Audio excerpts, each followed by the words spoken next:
Assalamualaikum warahmatullahi wabarakatuh. Perkenalkan, kami dari kelompok 6 yang beranggotakan saya, Ela Eka Kartika Putri Lestari, dan juga rekan saya, Salma Alawiyah.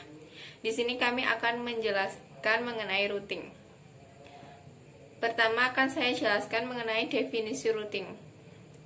Routing adalah proses menentukan jalur yang akan dilalui oleh paket, dan perangkat yang digunakan untuk routing adalah router. Dan routing merupakan proses pencarian path atau alur guna memindahkan informasi dari host sumber atau source address ke host tujuan atau destination address melalui koneksi internet network. Analogi routing. Analoginya adalah routing atau router nanti sebagai persimpangan.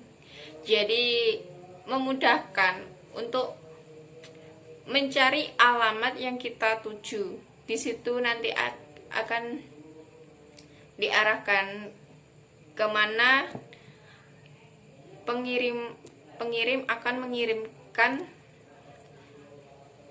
paketnya ke tujuan, sehingga tidak ada kesalahan pengiriman.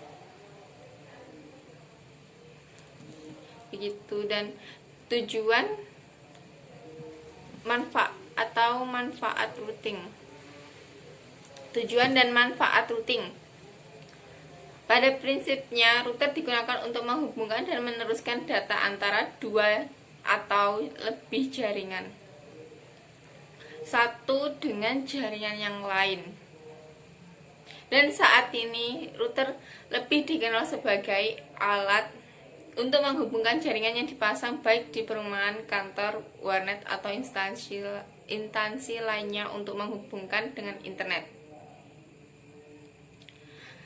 Jadi, jelasnya adalah manfaat dari routing. Tujuan dan manfaat dari routing adalah memudahkan untuk menghubungkan dan meneruskan data dari jaringan satu ke jaringan yang lain, atau jaringan satu ke jaringan dua atau jaringan lainnya. Jadi lebih dari satu. Itu. Dan router ini sering disalahartikan dengan switch. Tapi kedua alat ini memiliki fungsi yang berbeda.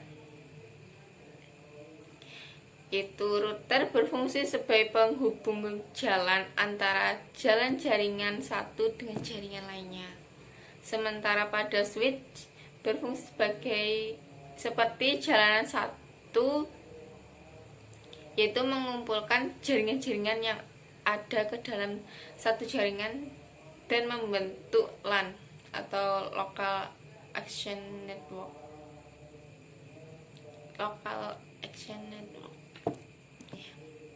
Dan selanjutnya akan dijelaskan rekan saya mengenai jenis-jenis routing dan cara kerjanya. Mbak Salma Alawiyah, dipersilahkan. Baik, selanjutnya adalah mengenai jenis-jenis routing.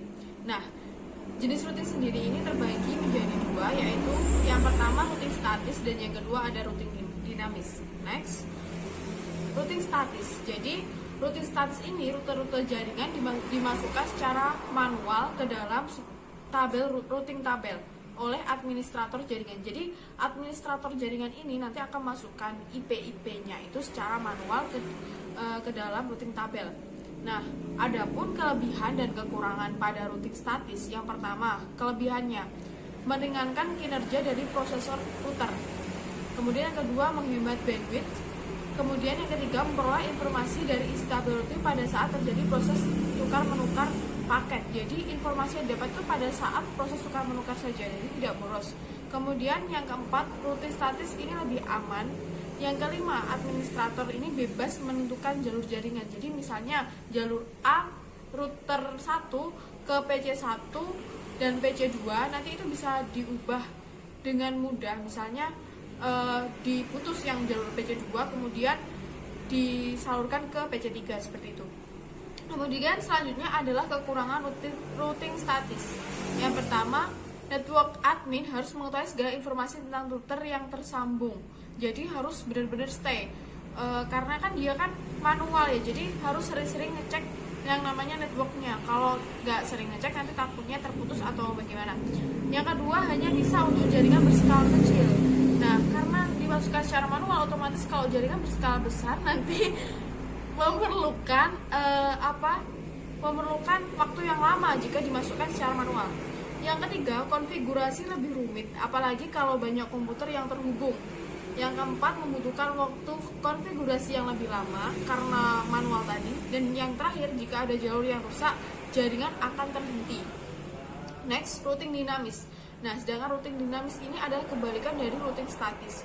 Jadi dia memiliki kemampuan untuk membuat tabel routing secara otomatis berdasarkan lalu lintas jaringan dari router yang terhubung. Nah, ini prosesnya dibantu oleh sebuah protokol.